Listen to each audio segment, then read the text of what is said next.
Hello and welcome to Belgian Diecast restorations. My name is Johan. Today we're doing a twin restoration. On my workbench I have two Lesney Matchbox 25c Bedford TK Petrol Tankers. These 185 scale trucks were produced by Lesney between 1965 and 1967 and came in two versions, a yellow and green truck in BP livery and a blue truck in Aral livery. The prominent features on these trucks are the plastic interior with steering wheel and the tilting cabin, revealing a rather detailed engine underneath. In a gross underestimation of their customers, Lesney simply clipped the interior of the cabs onto the pivoting axle.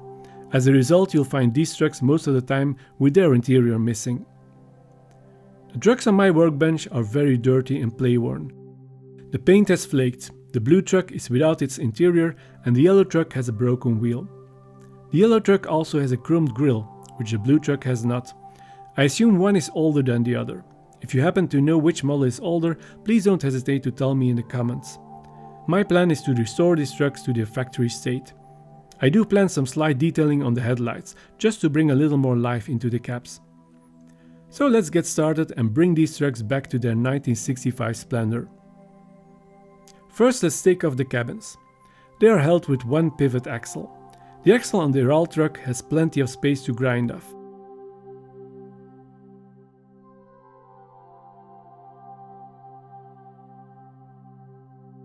The axle on the BP truck, however, sits inside the hull. I managed to pull it out of one end of the cab. Then I grind off the end of the axle to pull it all the way through. I will replace the pivot axles later on.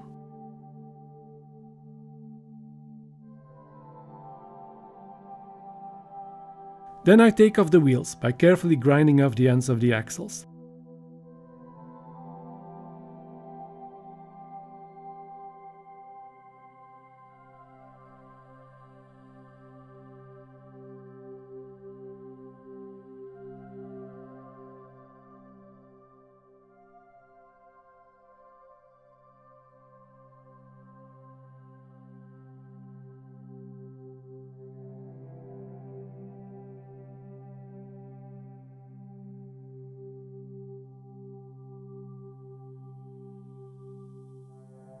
The axles are in great condition and will be reused. One wheel on the BP truck is broken, so out comes the Matchbox wheel drawer to find a spare wheel of the right size.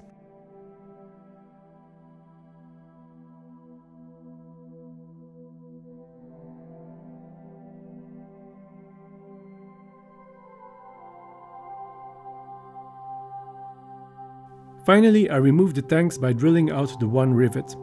I do this very carefully in order to drill away just enough material for the rivet to come loose. I don't want to drill through the bottom plate, as this would seriously complicate reassembly.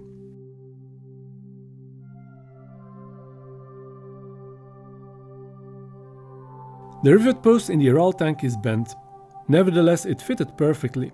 If I should try to straighten it, I risk it not fitting the base anymore, so it's better to leave it like this, as it won't be visible anyway. For the blue Aral truck and the green base of the BP truck, I will need to mix the paint for the airbrush. For the Aral blue, I take Tamiya X4 gloss blue and lighten it with X2 gloss white. The Tamiya paints need a lot of thinning before I can use them in my airbrush. Approximately a ratio of 3 parts thinner on 1 part paint. Luckily, since Tamiya acrylics are based on an alcohol solvent, I can use isopropyl alcohol to thin them down instead of expensive Tamiya thinner. The color is pretty close and I end up with a lot of it, so maybe more blue models will follow in the near future. The base of the BP truck is a medium green. The Vallejo green I have is a bit too dark, so I mix it with white until I get approximately the right shade.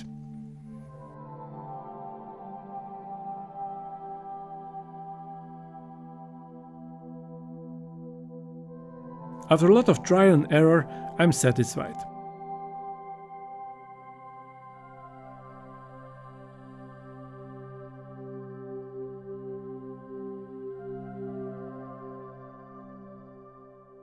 The paints are stored in sealed bottles that will keep them fresh. The tanks, cabins and bases go into the caustic soda to remove the paint.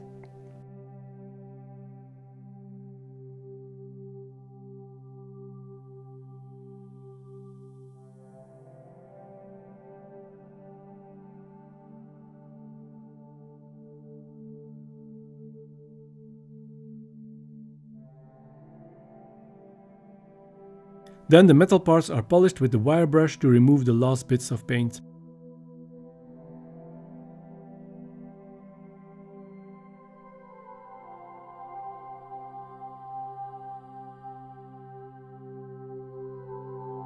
The paint on one of the tanks is rather stubborn, but I did manage to get it off using a smaller and harder wire brush.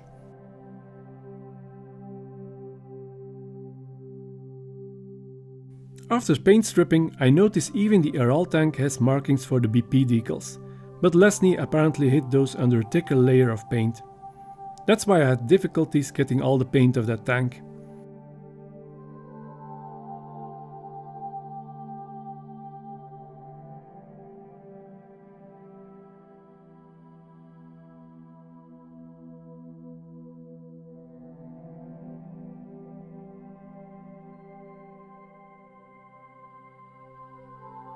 I drill a pilot hole in the rivet posts of the tanks using a 1.5mm drill. Then I tap a 2mm screw thread in each tank and fit the screws.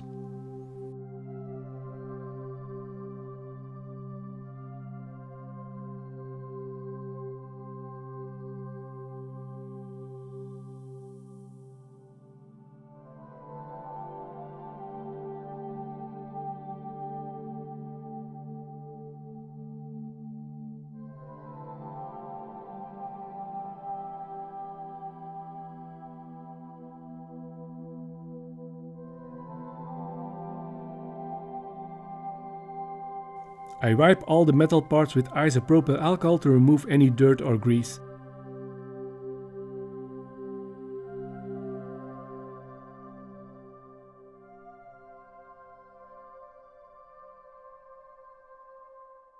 All the parts are primed with Vallejo white hobby paint.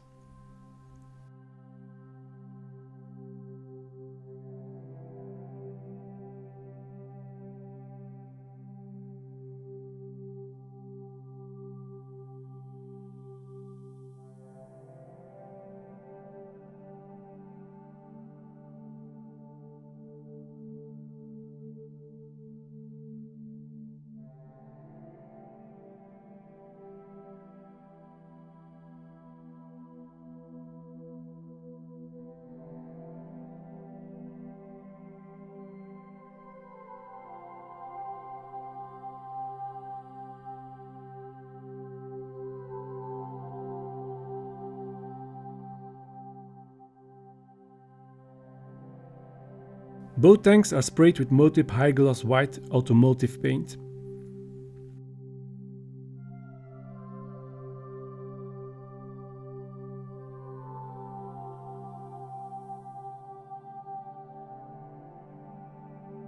I use RAL 2016 Sulphur yellow for the cabin of the BP truck.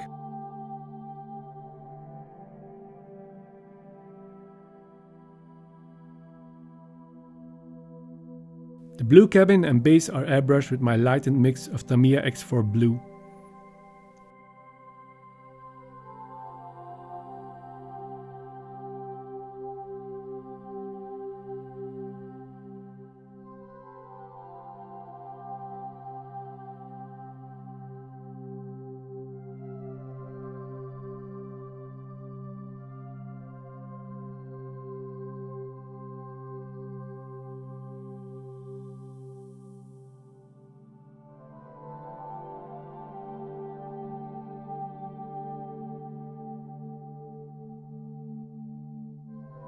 The green base is airbrushed with my mixture of lightened Vallejo green.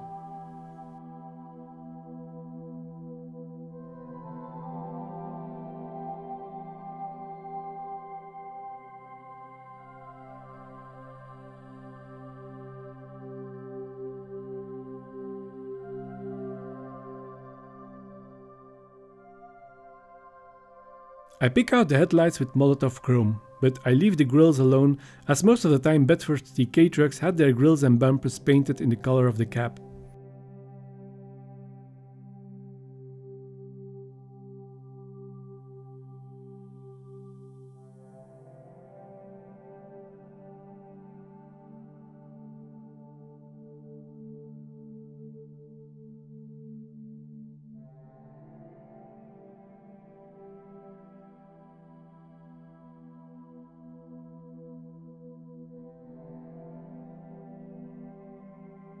Finally, the painted parts are all sealed with 2 coats of Vallejo clear gloss varnish.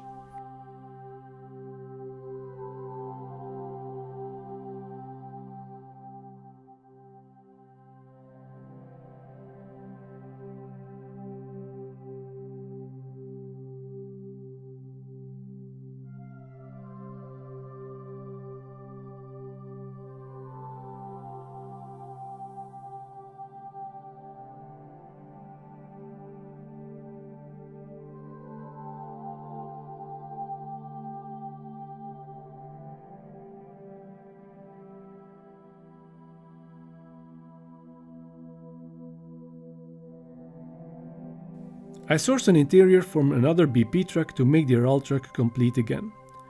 The interiors and the wheels get a thorough clean with a toothbrush and window cleaner.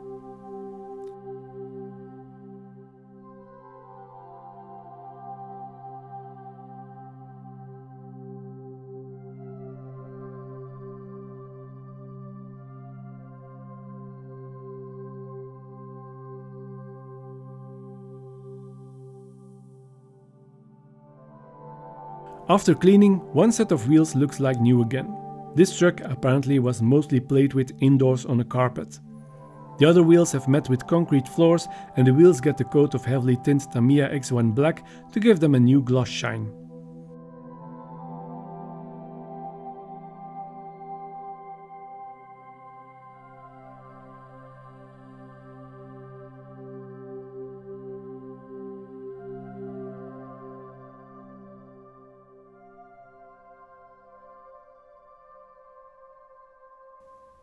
When the paint has cured, I first attach the wheels back to the bases with the original axles.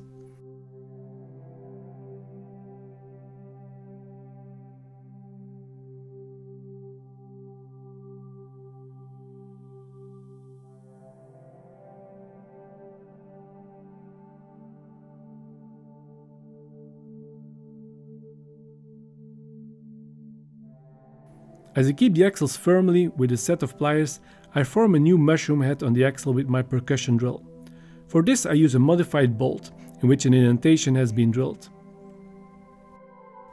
With the wheels assembled, it's a matter of putting it all back together. For the pivot pins on the cabins, I won't be using my drill as I risk damaging the paintwork. I made new pivot pins from 1.5mm pop rivet nails. I cut them to the right length, then fix them with a drop of super glue. The cap pivots on the base, so gluing the axles to the cap won't affect the movement.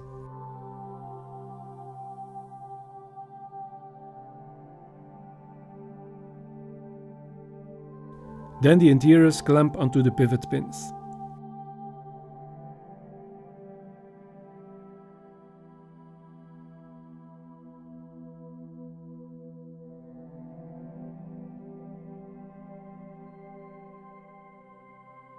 The tanks then are attached and screwed to the base.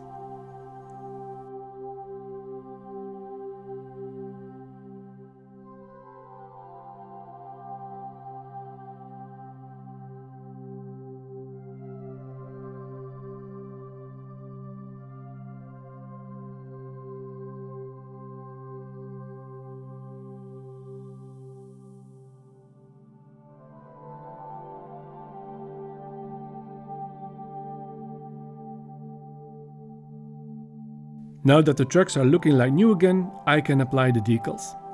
Since the decals consist of existing brand logos, it's very easy to make them yourself. I sourced vector files of the old 1952 Aral logo and lettering, and the old BP logo for the BP tanker. It's just a matter of resizing these to the right dimensions. Then I print them out with a color laser printer on laser decal paper. I use clear decal sheets because the decals will be attached on a white background. For a darker background, it's essential to print them on white decal paper. Unlike inkjet decals, laser decals don't need fixation with clear coat, since laser toner is not water-based. You can use them right away. Also, laser prints are very sharp and clear, even on a very small scale. The markings on the tank clearly indicate where the BP decals should go. The 3 logos are all the same size.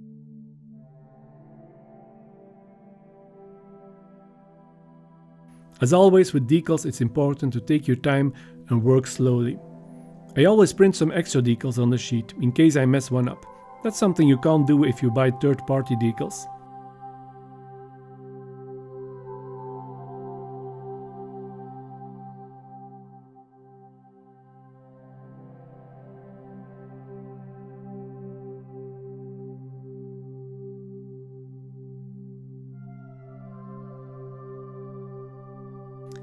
And here's the final result.